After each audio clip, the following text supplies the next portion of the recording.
पैसे कहाँ लगाएं, पैसे कहाँ लगाएं? सबसे ज़्यादा मुझसे पूछे जाने वाला सवाल ये है कि अली भाई बताएं पैसे कहाँ लगाएं। एक ज़माने में लोग मुझसे पूछते थे, मैं राय तो नहीं देता था, लेकिन मुझसे पूछते थे सर स्टॉक एक्सचेंज में पैसे लगा लें। फिर कोई मुझसे पूछता था सर प्रॉपर्टी में, प्लाट में पैसा लगा दें। प्लॉट नहीं होता पाकिस्तान में, प्लाट होता है। कोई मुझसे पूछता था साहब आप बताएं क्या बैंक में पैसे रख दूं, जबकि सूरतन सीरतन मेरा इस मामले से कोई ताल्लुक नहीं, फिर भी मुझसे पूछते थे कि शरई तौर पे बैंक में पैसे रखना ठीक है। मैं खामोश रहता था, पर मैं मामलात को देखता रहता था। कुछ लोग पूछते थे अली भाई कोई छोटा मोटा कारोबार बताइए जिसमें पैसे लगा लिए जाएं। ज्यादातर लोगों की तरजीह होती थी स्टॉक मार्केट में पैसा लगाना। पैसे लिए स्टॉक मार्केट में गए, शेयर खरीदे, शेयर खरीदने के बाद मुनाफा कमाया, मुनाफा कमाने के बाद शेयर बेच दिए, जेब में पैसे डाले और खुशबाश। इस तरह सिलसिला चलता रहा। 2004 में, 2005 में, 2006 में, 2007 में, 2008 में फिर मैं टीवी पर भी आ गया।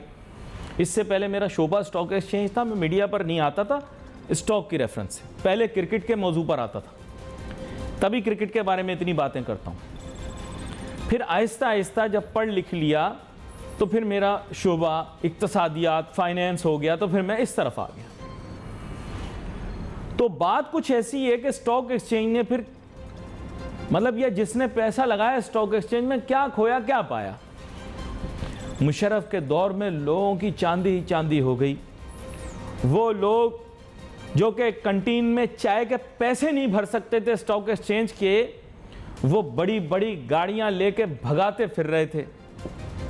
दौलत में उनके इस कदर और इस तेजी से इजाफा हुआ कि लोग हैरान रह गए। कुछ की सेहतें भी बढ़ गईं। लोगों ने कहा साहब ये वो लोग थे कल जिनके पास 50 नहीं थी, और अब देखो तो ये ग्रैंड क्रूजर चलाए फिर रहे हैं। बहुत पैसा कमाया लोगों ने, बहुत पैसा कमाया, अंधा पैसा, इधर उधर का पैसा भी आया। अब वो कहां कहां का आया वो तो अभी पूछो ना, FATF के अंदर कितनी मुश्किल से वाइट लिस्ट में आया। फिर कम 2008 इंटरनेशनल फाइनेंशियल मेल्टडाउन, और मुशर्रफ ने कहा जाते हुए कि पाकिस्तान का अब अल्लाह ही हाफिज, पहले भी अल्लाह ही हाफिज। यकीन करें काफिर मुसलमान हो गए पाकिस्तान के हालात देख के, या हो जाना चाहिए, नाउजुबिल्लाह, अल्लाह झूठ ना बुलवाए। जिस तरह के हालात पाकिस्तान के हैं, काफिर मुसलमान हो जाएं कि एक मुल्क में न निज़ाम है, न सिस्टम है, लोग भी ठीक नहीं हैं, कौम हमारी कहाँ ठीक है, मानना चाहिए ना। तो उसके बावजूद कामयाब है, फिर भी चले जा रहा है।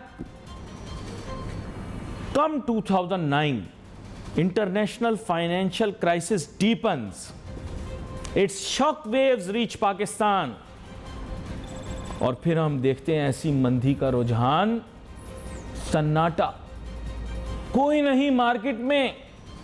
वहां जहां एक वक्त पर शादी का सा समय होता था, वहां सन्नाटा, खामोश। स्टॉक मार्केट में आहिस्ता आहिस्ता बिल्कुल लोगों का जाने का रुझान खत्म हो गया। ये ट्रेंड चलता रहा, 2011 तक ये सन्नाटा चला, फिर एकदम मार्केट उठी लोगों की तवक्कुआत से बढ़कर, फिर इसने बहुत माल दिया। उतनी देर में हमें डिस्को ड्रामा का एक मौजू मिल गया। उस डिस्को ड्रामे का नाम था सीपैक। ये एक ऐसा गाना था जो सियासी जलसे में भी चलाया जाता तो लोग डिस्को डांस करते, ताकत के ऐवानों में भी चलाया जाता तो लोग डिस्को डांस करते, निजी महफिलों में भी इसका जिक्र आता तो लोग डिस्को डांस करते। सेमिनार में भी सीपेक के बारे में बात होती तो लोग डिस्को डांस करते, और नाचते नाचते गाते गाते स्टॉक मार्केट को भी बढ़ा दिया इस डिस्को डांस के चक्कर में। इतना डिस्को डांस किया, चप्पलें तोड़ दी। फिर आखिर में आया दर्द डिस्को, दर्द डिस्को।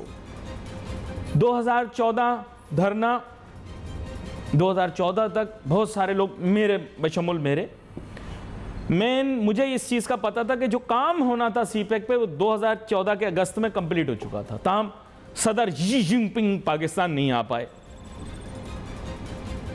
इमरान खान को मुरज्जल इल्ज़ाम ठहराया गया कि सीपेक में ताखीर के पीछे इमरान खान साहब का धरना है।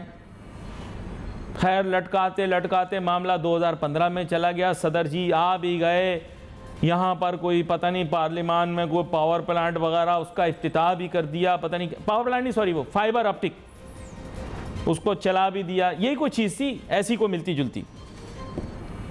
दूरबीन के नीचे मैंने देखा जनाबे वाला मैग्नीफाइंग ग्लास से कि जनाब सीपेक है क्या। मंजन चूरन और आवाम हमारी बहुत ही बड़ी अक्लमंद, समझ जाया करो खुद ही। अब मैंने बोलना नहीं है, मैं जूम मानी बात करता ही नहीं, मैं तो सीधा मानी की बात करता हूं। आपका दिल बोलता है कि आप क्या हो। खैर आगे चलें। सीपेक का मंजन बेचते बेचते मार्केट को आगे बढ़ा दिया। फिर सीपेक के मंजन का क्लाइमैक्स, चाइना वाले बाराती आ रहे हैं, स्टॉक मार्केट बाराती खरीद लेंगे, शिनजिन मार्केट खरीद लेगी, शंघाई पाकिस्तान की स्टॉक मार्केट को खरीद लेगा। क्लाइमैक्स कहानी का वाह, वो पहुंचे ही नहीं भाई, बाराती गायब हो गए। क्या हुआ जी, बारातियों की जहाज की फ्लाइट डिले हो गई। फिर यहां से हुआ एक टेलीफोन गया कि फिकर नॉट, आ जाओ पाकिस्तान, स्टॉक एक्सचेंज में अपना हिस्सा डाल दो, मैं हूं ना। ऐसे जनाबे वाला एक शख्सियत है बैनुल अक़वामी, पाकिस्तान की अमीर तरीन शख्सियात के अंदर उनका शुमार होता है। पाकिस्तान की शायद सबसे अमीर शख्सियत, पाकिस्तान के शहरी नहीं है वो, कभी कभी आते हैं पाकिस्तान। खैर उन्होंने कहा कि साहब आप खरीद लो स्टॉक एक्सचेंज, नाम मैं नहीं बताऊंगा, खुद ही गैस करो, मैं हूं ना। तो जनाब वो आ गए चाइनीज। फिर जनाब जो डिस्को डांस और ड्रामे हुए इस मुल्क के अंदर,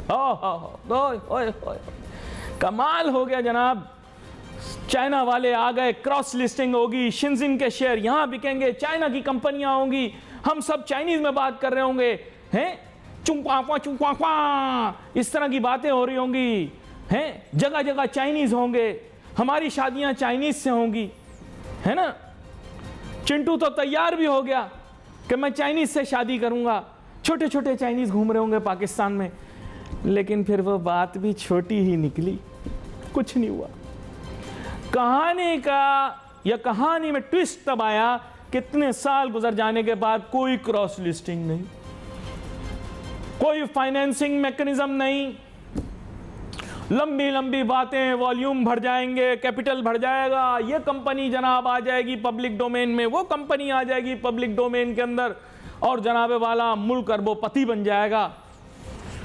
पर यहां तो पति बनने के लारे, यहां तो कोई पति तक ना बना, मामला वहीं के वहीं रह गया, झाड़ पत्तियों तक कुछ ना हुआ हमारे स्टॉक एक्सचेंज का। फिर रगड़ा खा के हालात कुछ ऐसे हुए कि पॉइंट वहीं है, आसपास पॉइंट वहीं है, लेकिन डॉलर बढ़ता चला गया, रुपया गिरता चला गया। डॉलर बढ़ा, रुपया गिरा, डॉलर बढ़ा, रुपया गिरा, गिरता चला गया। और गिरते गिरते मामलात कुछ ऐसे हुए कि आज यूएस डॉलर के अंदर अगर आप पाकिस्तान की मार्केट कैपिटलाइजेशन देखें तो चने के भाव मार्केट चल रही है, चने के भाव। लेकिन डिस्को डांस बंद नहीं होता हमारे यहां, डिस्को हर वक्त, दर्द डिस्को, डिस्को चलता रहता है हमारे यहां। अब बात यह है कि मैं आपसे यह जानना चाहता हूं नाजरीन कि इसका जवाब दे कौन है कि ये जो लारे लप्पे दिए, ये जो लॉलीपॉप दी और आज पूरे पाकिस्तान को स्टॉक एक्सचेंज और कैपिटल मार्केट से हटा के या तो क्रिकेट के ऊपर लगा दिया या प्रॉपर्टी और प्लाटों पे लगा दिया। आज हर कोई प्लाट करता घूम रहा है, मेरे पास ये प्लाट, मेरे पास वो फाइल। क्या मुल्क प्लाटों से बनेगा? मेरा आपसे सवाल है कि ये जो पूरी पट्टी कराची से लेकर इस्लामाबाद तक की है, और अब देखें जो हमारे मुल्क के अंदर अहम लोग हैं उन तक ने कहना शुरू कर दिया है कि ज़रई ज़मीनों के ऊपर क्यों प्लाट बनाते फिर रहे हो। कहीं ऐसे ना हो कि जैसे फिलिस्तीन अपने हाथ से अपनी सरजमीन खो बैठे, प्लाट बना बना के इजराइलियों को बेच बेच के हाथ से ही निकल गया, मुल्क इजराइल के पास चला गया। आप लोगों को नहीं पता, आप लोगों को यही बताया जुमे के बाद शोर मचाते हुए फिलिस्तीन के लिए पेट पे लेट जाओ। आपको यह नहीं पता कि फिलिस्तीनियों ने गलतियां क्या की। फिलिस्तीनियों ने गलतियां ये की कि अपनी जमीनें महंगे भाव आलम यहूद को बेच दी और आलम यहूद ने वहां पे इजराइल का कयाम कर दिया। अब फलस्तीन का नामो निशान मुश्किल से वहां पर मौजूद है। रोज वो अपनी आबादियां बना लेते हैं क्योंकि फिलिस्तीनियों ने प्लाट बना बना के यहूद को अपना मुल्क बेच डाला, अपनी सरजमीन बेच डाली, पाक सरजमीन बेच डाली। क्यों किया ये स्टॉक एक्सचेंज के साथ? ये क्यों किया? किस वजह से स्टॉक एक्सचेंज के साथ ये किया? एक मुल्क की तरक्की का पैमाना, मैं मानता हूं कि माशी अशारिये होते हैं, लेकिन कैपिटल मार्केट की अपनी अहमियत होती है एक मुल्क की तरक्की के बारे में फैसला करने के मुताबिक। क्यों किया अपनी मार्केट के साथ ये? आखिर मैं सवाल करता हूं कि स्टॉक एक्सचेंज को पसे पुष्ट रख के प्लाटों की मार्केट क्यों बढ़ाई? पूरे मुल्क को प्लाटों में क्यों बांट दिया? जहां कराची शहर में चाइना कटिंग नापसंद थी, वहां पूरे पाकिस्तान की कटिंग कर दी, काट काट के इसके हिस्से बना दिए छोटे छोटे, कहते हैं हम बेचेंगे और पैसे कमाएंगे। मेरे साथ बहुत ही अहम मेहमान शामिल गुफ्तगू हैं, जनाब अमीन यूसुफ साहब। वेलकम करता हूं आपको शो में। Thank you for inviting. Amin Yusuf साहब, मेरा आपसे सवाल ये है कि स्टॉक एक्सचेंज के साथ ये जुल्म आपने क्यों किया? आपने हमें इस तरह की लॉलीपॉप्स दी कि चाइना वाले आ रहे हैं, छोटे छोटे चाइनीज़ घूमेंगे और पूरा पाकिस्तान जो होगा उसमें से आधा जो होगा वो चाइनीज़ होगा। चाइनीज़ ज़ुबान सीख लो, मार्केट में वो आने वाले हैं, क्रॉस लिस्टिंग होगी, फाइनेंस के नए जरिए निकलेंगे, पाकिस्तान का इंटरनेशनल फुटप्रिंट क्रिएट होगा। फिर ये अचानक क्या एंटी क्लाइमेक्स किया आपने? मैं जानना चाहता हूँ। जी अमीन यूसुफ साहब। भाईजान ऐसी कोई बात नहीं है, ये बहुत पुरानी बात है। जब आप जवान होते थे, जबकि बात आप कर रहे हैं, बहुत साल पहले की बात हो रही है। और ये जो ऐसे किसी ने भी नहीं कहा था कि चाइनीज घूमेंगे। स्टॉक ब्रोकर के स्टॉक एक्सचेंज के एसोसिएशन से या किसी डायरेक्टर ने कोई ऐसी गुफ्तगू की हुई तो आप मुझे बता दें। आप अगर आप खुद बोल रहे हैं, अपनी मर्जी से कह रहे हैं, तो मैं तो वो बात नहीं मानूंगा। पहले आप एक बाबे अंकल को कनाडा से लेकर आए, बोला मार्केट ये चलाएगा, युगांडा से आए, श्रीलंका से आए, अफ्रीका से आए। देखिए मेरिट पे आया हुआ था, उसको सेलेक्ट किया गया था, वो मैंने नहीं किया था। करा उसने? काम क्या करा? मुझे काम बताएं आप, उसने क्या करा? तो आप क्या झाड़ू वाड़ू लगवाने के चक्कर में थे? आप क्या काम करवाएंगे उससे यार? जो काम करेगा वही काम करेगा, जो एज ए रेमडी काम किया है उन्होंने काम किया है, दैट्स इट। देखिए इकोनॉमी में भी देखेंगे ना, आपकी इकोनॉमी में कितनी ग्रोथ है, क्या है क्या नहीं। आप जो देखिए ऐसे नहीं होता है। अब आप बोलेंगे कि आपकी इकोनॉमी में हमेशा से मसले आते हैं, आपके रिजर्व्स के मसले आते हैं, हमारे पास डॉलर नहीं होते, जहां ऑयल बढ़ता है हम रोना शुरू हो जाते हैं, फिर हम लोन्स लेना शुरू हो जाते हैं। भाई आप ये देखो, ये तो बड़ा मसला है, इसको तो आप उठा ही नहीं रहे हो। आप तो स्टॉक मार्केट को छोड़े, पहले तो आप इसकी बात करें। मेरा मौजू आज का स्टॉक एक्सचेंज का है, स्टॉक एक्सचेंज का है। अगर मार्केट सही होगी, इकोनॉमी सही होगी तो स्टॉक मार्केट भी सही होगी मेरे भाई। अगर इकोनॉमी खराब होगी तो कौन आके इन्वेस्टमेंट करेगा? कैपिटल चाहिए, नोटू। सर प्लॉटों में इतनी बड़ी बड़ी इन्वेस्टमेंट, इतने बड़े बड़े प्लाजा बन जाते हैं, गिर जाते हैं, उस पर तो आप कोई बात करते ही नहीं हो। वही तो मैं बता रहा हूं। क्या मिलता है, कितना डॉक्यूमेंटेड है, कितने रियल एस्टेट वाले डॉक्यूमेंटेड है। आप हमेशा से स्टॉक एक्सचेंज की बात करते हो भाई। नहीं, अपना काम छोड़ के अगर मोची का काम शुरू कर दे तो सवाल पैदा होता है। आप मुझे बताओ, स्टॉक वाला अगर अपना सरमाया स्टॉक के बजाय जाकर प्लाटों में लगाना शुरू कर दे, कंस्ट्रक्शन में लगाना शुरू कर दे, तो फिर सवाल पैदा होता ही है। हम क्यों सवाल है? हम हर एक इन्वेस्टर की मर्जी हो, कहीं भी लगाए, आप किसी को रोक थोड़ी सकते हो भाई। ये तो फ्री इकोनॉमी है, आपकी मर्जी है। आप रियल एस्टेट में लगाए, आप करेंसी में लगाए, आप गोल्ड में लगाए, आप कहीं भी लगाए।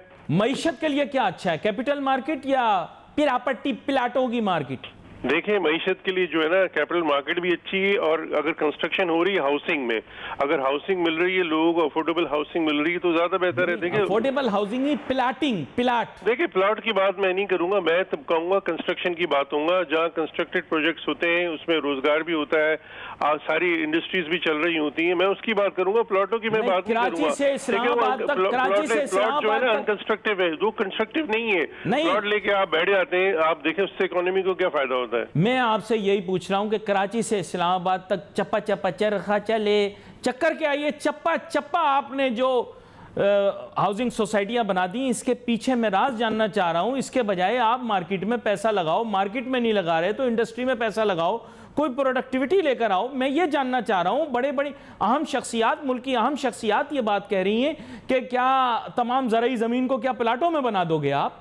देखिए ये कोई बात नहीं है। देखिए डिपेंड करता है कि आपके पास जमीन है, आपके पास डिमांड होगी तो आप ऑब्वियसली उसको कन्वर्ट करेंगे। अगर डिमांड है तो आपको करना पड़ेगा, हाउसिंग तो आपको लोगों को देनी है। लोग रोड पे तो फुटपाथ पे तो नहीं रहेंगे ना सर। अब हमें देखना है कि जो ये इंडस्ट्री से रिलेटेड, जैसे मैंने पहले बताया कि प्लॉट्स की मैं बिल्कुल एग्री नहीं करता हूँ, लेकिन अगर कंस्ट्रक्शन प्रोजेक्ट्स बन रहे हैं, हाउसिंग लोगों को अफोर्डेबल मिल रही है तो वो तो होनी चाहिए। उसमें क्या मसला है, उससे क्या नुकसान है मुझे बताए ना। एक बंदे को अगर घर मिल रहा है, वो किराए पे ले रहा है, अगर इंस्टॉलमेंट पे उसको घर मिल जाता है तो वो तो अच्छी बात है ना। नहीं तो नौकरी मिल जाए तो क्या बुरी बात है? जी? इंडस्ट्री नौकरी देती है, नौकरी मिल जाए तो क्या बुरी बात है? आप नौकरी भी देती है, बताएंगे स्टील मिलें खुले, लेकिन सारी इंडस्ट्री चलनी चाहिए। देखिए मैं कहूंगा कि खाली ये नहीं है, कंस्ट्रक्शन के साथ दूसरी इंडस्ट्रीज भी जुड़ी हुई हैं।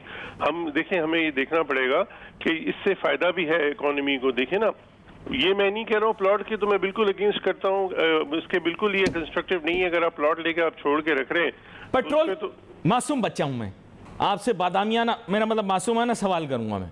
मुझे ये बताएं, मासूमाना सवाल आप करें ही नहीं। मैं आपसे ये जानना चाहता हूं कि पेट्रोल आपने इतना महंगा किया हुआ है, पेट्रोल बहुत महंगा किया हुआ है सर। आप हर चीज से मुझे कह रहे हैं ना, मैंने इंडस्ट्री में ना मैंने नहीं, मैं आपसे मुझे नहीं कह सकते सर। अरे मैं आपसे सवाल ये कर रहा हूं, मैं दूसरा सवाल कर रहा हूं। मैं कह रहा हूं स्टॉक मार्केट वहीं लुढ़कती पुढ़कती कभी 40,000 50,000 के दरमियान चल रही है, पेट्रोल की कीमत जो है वो डबल से ज्यादा हो गई है पहले की निस्बत। मैं आपसे ये जानना चाह रहा हूं कि ऑयल एंड एनर्जी सेक्टर आपका हैवी हाफ है, हैवी हाफ माने ज्यादा वो है, हाफ नहीं मतलब हैवी एरिया है। आप मुझे बताएं उसमें मुनाफे इतने बढ़ गए तो स्टॉक मार्केट यूं 40,000 और 50,000 के दरमियान लुढ़कती पुढ़कती फिर रही है, इसको भी बढ़ना चाहिए। मसला है कि देखिए सर्कुलर डेट का जो इशू है ऑयल का और कंपनीज का, जिनको पैसे नहीं मिल रहे हैं, ये भी इशू है। देखें ना, उसकी वजह से भी अगर एक कंपनी की अर्निंग, नाम नहीं लूंगा, उसकी इतनी अच्छी अर्निंग आती है, उसका प्राइस रिफ्लेक्शन तो है ही नहीं। अगर 160 रुपए की अर्निंग कर रहा है और उसका स्टॉक इतने का है, तो इसका मतलब वीकनेस ये है कि इन्वेस्टर इन्वेस्ट नहीं कर रहा है। इन्वेस्टर क्यों नहीं इन्वेस्ट नहीं कर रहा है? उसको चीजें आगे नजर नहीं आ रही। देखिए इकोनॉमी में जब तक आपको चीजें सही नहीं होंगी, आप इन्वेस्टमेंट आप भी नहीं करोगे, आप करोगे कोई भी नहीं करेगा। तो आप देखते हैं आगे जो फ्यूचर मार्केट देखी जाती है, कंडीशंस इकोनॉमी की देखी जाती हैं, लॉ एंड ऑर्डर सही है, पॉलिटिकल स्टेबिलिटी नहीं है, आपकी करेंसी का पता नहीं है, स्ट्रांग नहीं है, कभी बढ़ जाता है कभी घट जाता है। आप कहते हैं कि आप सर देखें ना, सारे माशी अशारिया आप कहते हैं ठीक थे, हमने बुरे हालात के अंदर भी अच्छा परफॉर्म किया, टेक्सटाइल एक्सपोर्ट हमारी रिकॉर्ड हुई, टेक्सटाइल सेक्टर ने मुनाफा कितना दिया, स्टॉक मार्केट वहीं खड़ी हुई है। देखिए कंपनी लिस्टेड है, परफॉर्म कर रही है, आप रिजल्ट्स भी देखो ना। लेकिन सर वो तो सब लोग कह रहे हैं ना कि रिजल्ट बहुत अच्छे हैं। रिजल्ट सेंटिमेंट नहीं है ना, सेंटिमेंट नहीं है, लोगों को आगे चीजें नजर नहीं आ रही, करेंसी आपकी स्टेबल नहीं है, आपके रिजर्व्स नहीं बढ़ रहे, तो जाहिर बात है इन्वेस्टर तो वो सारी चीजें देखेगा ना यार। आप ये प्लॉट मैं मान लिया, फिर आपने एक्सपोज कर दी ना बात, फिर आपने एक्सपोज कर दी, इसका मतलब मसला कुछ और है। लेकिन मेरे दिल में या मेरे जहन में जो सवाल आ रहा है अमीन यूसुफ साहब, आप कह रहे हैं वजह कुछ और है। देखें अगर मार्केट में डिविडेंड अच्छे आ रहे हैं, रिजल्ट अच्छे आ रहे हैं, तो कम से कम रुपी वैल्यू के अंदर तो मार्केट को तरक्की करनी चाहिए। इसकी मार्केट कैपिटलाइजेशन भले डॉलर वैल्यू में बहुत कम हो गई है, मैं कहता हूं चने के भाव हो गई है, लेकिन रुपी वैल्यू में तो कम से कम बढ़ जानी चाहिए। जिस रुपए में इसके डिविडेंड आ रहे हैं, जिस रुपए में इसके बैलेंस शीट डिवाइस की जा रही है, इसके फाइनेंशियल स्टेटमेंट में मुनाफा दिखाया जा रहा है, तो सर ये बात तो मैं मानने को तैयार नहीं हूं। चलो ठीक है, डॉलर वाली बात आपकी मानी, मुल्की अशारिये माने, लेकिन रुपी वैल्यू के अंदर तो कम से कम शेयर के भाव बढ़ाओ। क्या कहते हो आप? देखिए, आपने खुद ही बता दिया, जब आपकी करेंसी वीक होती है तो ऑब्वियसली फिर लोग यहाँ इन्वेस्टमेंट्स नहीं करते हैं ना, वो फिक्स की तरफ जाते हैं। आपका इंटरेस्ट रेट बढ़ेगा, जब आपके इन्फ्लेशन के नंबर्स बढ़ेंगे, जब आपकी करेंसी वीक होगी तो ज्यादातर आपकी इंपोर्ट होती है ऑयल की। अब आप कन्वर्ट करते हैं तो उसका ऑयल महंगा बढ़ जाएगा, महंगा होगा तो आपका इन्फ्लेशन बढ़ जाएगा, इन्फ्लेशन बढ़ जाएगा तो फिर यार यहाँ अट्रैक्टिव नहीं रहती ना, फिर तो आप फिक्स में जाएंगे। तो यही वजह है ना, आपने और मैंने, देखिए यही वजह है कि जब तक आपकी करेंसी स्टेबल नहीं होगी तो लोग नहीं आएंगे। देखिए बाहर से इन्फ्लोज आएंगे, वो भी नहीं आएंगे ना। आप मुझे बता क्यों आएंगे? आपकी करेंसी एक लेवल पे स्टेबल होगी तो फिर इन्फ्लोज भी आ सकते हैं। एफडीआई तो आप छोड़ दें, तो पोर्टफोलियो इन्वेस्टर है वो भी नहीं आएगा, वो कहेगा यार मैं वेट करूं, ऐसा नहीं मैं इस लेवल पे ला रहा हूं और फिर मैं डॉलर कितने पे लेके जाऊंगा वापसी में। आप देखो, मुझे एक चीज समझ में नहीं होगी। देखो, एक सोल्यूशन निकालना है। हमेशा जब ऑयल की प्राइसेस बढ़ती हैं तो हम रोना शुरू हो जाते हैं कि भाई ऑयल बढ़ गया, हमारी इंपोर्ट बढ़ गई, हमें बोरो करना पड़ेगा। आपको एक सोल्यूशन निकालना पड़ेगा, आपको चाहिए ना, करना पड़ेगा। सर, तारीखी तौर पर तेल की कीमत बैनुल अक़वामी सतह पर बढ़े, मुकामी सतह पर बढ़े, आपके स्टॉक एक्सचेंज के अंदर भरपूर तेजी आनी चाहिए, क्योंकि ये कंपनियां तेल बेचती हैं। जब इन्फ्लेशन, आपकी करेंसी स्टेबल नहीं है, आप सबसे पहले आप उसको इग्नोर कर रहे हो यार। करेंसी जब तक आपकी स्टेबल नहीं होगी, आपकी कोई भी चीज स्टेबिलिटी नहीं होगी। आपकी करेंसी वीक होगी तो ऑब्वियसली आपके पास इन्फ्लोज नहीं आएंगे। जो लोकल इन्वेस्टर है वो भी बोलेगा मुझे और सस्ता माल मिले। यानी आपने इस बात को तस्लीम कर लिया, आपने इन्वेस्टमेंट करनी है, अब सस्ता लेंगे कि लोग, यानी मैंने बड़ी ही चालाकी से आपसे इस बात को तस्लीम करवा लिया कि जितनी भी परफॉर्मेंस अच्छी हो कंपनी की, कितने भी डिविडेंड दे रहा हो, कितनी भी कारकर्दगी अच्छी हो, मुनाफा अच्छा हो, लेकिन वो स्टॉक एक्सचेंज की कारकर्दगी पर ओवरऑल इंपैक्ट नहीं डाल सकता जब तक कि आपके। बिल्कुल डलेगा। आप देखें करेंसी में लोग चले गए ना, अगर देखो आपने दूसरा एवेन्यू दे दिया, लोग वहां जाके खेल रहे, ठीक है, अब वहां जाके ले रहे हैं, बेच रहे हैं, उनको पता है वहां कोई रूल्स रेगुलेशन नहीं, कोई टैक्सेशन नहीं। इधर आप बटन दबाते हैं तो आपको टैक्स देना पड़ता है। आपने कोई स्टॉक ले लिया, नफा बना नहीं बना आपको तो मैंने मनवाया था, आपने जाकर वहां पर एक्सेप्ट किया था कैपिटल गेन्स टैक्स, मैंने तो शोर मचाया था। नहीं मानो, आपके साथ कितने तो मैंने प्रोग्राम किए, मैं तो गिनती भूल गया हूं। आप मुझे बताएं, मैंने बोला था कैपिटल गेन्स टैक्स आपको रद्दोबदल करने की जरूरत है। और इन्वेस्टर का साइज कैसे बढ़ेगा? जब तक इन्वेस्टर को कॉन्फिडेंस नहीं आएगा वो मार्केट में नहीं आएगा। आप अपनी करेंसी स्टेबल कर दें, करेंसी स्टेबल हो जाएगी तो। और प्लस आपने एक और बड़ी चीज करनी है, इंपोर्ट सब्स्टिट्यूशन करना है। आप लोग इतनी मासूमियत से खामोश क्यों बैठते हो? सब्स्टिट्यूशन जब तक नहीं करेंगे आपका गैप आता है। आप वो किस तरह से करेंगे? आप गाड़ियां यहाँ मंगाते हैं, आप बनाते थोड़ी हैं, आप तो असेंबल्ड करते हैं भाई। आप लोगों की लॉबी कमजोर है, सीधी जो बात है। देखिए, आप लोगों की लॉबी सही नहीं करता, बिल्कुल एग्री नहीं करता, ऐसी कोई बात नहीं है। देखिए, इकोनॉमी में जब तक जान नहीं होगी, इकोनॉमी अगर बेहतर होगी तो चीजें भी बेहतर परफॉर्म करेंगी। स्टॉक एक्सचेंज रिफ्लेक्ट करती है, आप देख लो ना, आपके रिजर्व्स नीचे जा रहे हैं, तो अलार्मिंग तो है ना चीजें यार। आप मुझे बताएं, आपकी लॉबी वीक है ना। देखें, आप लोग कैपिटल गेन्स टैक्स आप पर थोपा गया, आप मान गए, रैशनलाइज करने की बात थी, भी देते हैं सर, वो यूनिफॉर्म हो गया, आप पे थोपा गया, आप मान गए। सर सेंटिमेंट नहीं है अभी, आप इकोनॉमी में आपके सेंटिमेंट नहीं है, आपके रिजर्व्स डिप्लीट कर रहे हैं, आपके पास इन्फ्लोज नहीं आ रहे, आप मान तो लें, ये तो बात मान लेना। डॉक्यूमेंटेशन, सेटलमेंट, वो सारी चीजें आपको न्यूयॉर्क स्टॉक एक्सचेंज वाली आपने मनवा ली अपने ऊपर, और मुल्क की आपकी इकोनॉमी जो है वो किस नौयत की है वो आप खुद जानते हैं। तो आप मुझे बताओ, ऐसा ऐसा चीजें सही होंगी, बेहतर होंगी, मुझे लग रहा है। आपने सियासतदानों वाली बातें शुरू कर दी, आहिस्ता आहिस्ता चीजें खुद ठीक हो जाएंगी, सही हो जाएगा। नोटू लगा हुआ है, लोगों का नोटू लगा हुआ है मार्केट में। देखिए, नोटू लगा हुआ है, लोग हर जगह पे नोटू लगाते हैं, जहाँ ज्यादा रिटर्न मिलता है इन्वेस्टर तो वहीं जाएगा। आप नहीं जाओगे कि? आप क्या करोगे? आपको जहाँ रिटर्न ज्यादा मिलेगा तो आप तो वहीं जाओगे। नहीं, मान गया मैं कब बोल रहा हूँ कि नहीं, मैं कह रहा हूँ इसको दोबारा से आप उसी लेवल पर लेकर आओ ना जहाँ ये पहले थी, ताकि लोग आए, सरमायाकारी करें। इतनी जो बड़ी बड़ी कैंपेनें चलाई, काला शाह काकू में जाके बोला हम इन्वेस्ट, आपकी इकोनॉमी बेहतर नहीं होगी, आपकी कुछ चीजें सही नहीं होंगी। आपने काला शाह काकू में भी जाकर कैंपेन चलाई, इन्वेस्टर लेकर आओ, चीचों की मलिया में गए, वहां पे जाके बोल रहे हैं, टंडू आदम में जाके बोल रहे हैं कि जनाब आओ इन्वेस्टर आओ, पैसे लगाओ। तो ये कैंपेनों का असर क्या हुआ? लोग तो आए नहीं आपकी तरफ, काहे इतना पैसा खर्च किया वहां पर जा जाके? भाईजान आपको मिसाल दे रहा हूँ, तमसील पॉलिसीज निकाली। आपको बनानी है। कोई कभी इंडस्ट्री लगाता है, अभी बोर्ड पॉलिसी आपकी हर 2 साल 3 साल में आपको 15-15 साल की चीजें बनानी पड़ेंगी। कोई भी प्रोजेक्ट यहाँ लगाएगा उसका प्रोजेक्ट वायबल ही नहीं होता। टाइम मेरा खत्म हो रहा है, लेकिन मुझे उन एनालिस्ट दिखाओ ना जो पीएसडीपी के बारे में 24 घंटे पाकिस्तान, तामीर कराची के बारे में बातें किया करते थे। सीमेंट के नंबर इतने आ गए, सीमेंट का डिस्पैच इतना हो गया, सीमेंट इतना हो गया। अभी भी तो होती उन है, नंबर्स ऐसी का बात क्या नहीं है। अचार आने वाले डालूं मैं दिनों अब में बैठ आप के? भी खुद बता रहे होगे, ऐसी कोई बात नहीं है। इकोनॉमी में डिमांड तो है, लेकिन मसला सेंटिमेंट का है। सेंटिमेंट सही कर दो, आपके रिजर्व सही हो जाए, आपकी करेंसी स्ट्रांग हो जाए, तो सब चीजें बेहतर हो जाएंगी। ये बहुत मुश्किल काम आपने मुझे मुश्किल बताया। काम ही तो करने पड़ते हैं भाई, थोड़ी आसान काम तो करने हर कोई कर ये लेगा। काम इसहाक डार साहब करेंगे। आप मुश्किल काम करने के लिए तैयार ही नहीं है, तभी तो आप बोलते हैं मैं शॉर्टकट लूं और निकल जाऊं। शॉर्टकट तो आजकल सब लोग ले रहे हैं सर लेकिन लेकिन भी कोई शॉर्ट मसला नहीं लेके नहीं। एंड में बंदा शॉर्ट ही हो जाए। वक्त खत्म हो गया, शॉर्ट तो बहुत लोग हुए, फिर सबके नाम बताना शुरू होगा तो आपके सारे दोस्त दुश्मन सबके नाम आ जाएंगे। छोड़ो, अब क्या बात करूं मैं। यहाँ पर प्रोग्राम का वक्त खत्म हो गया और बातें खत्म नहीं हुई। बहुत मजा आया आज स्टॉक एक्सचेंज के बारे में, काफी अरसे के बाद बड़े मुख्तलिफ अंदाज के अंदर आपके साथ प्रोग्राम किया। We wait for message on Facebook. Ali Nasir हमारी टीम को इजाज़त दीजिए। अल्लाह हाफिज़।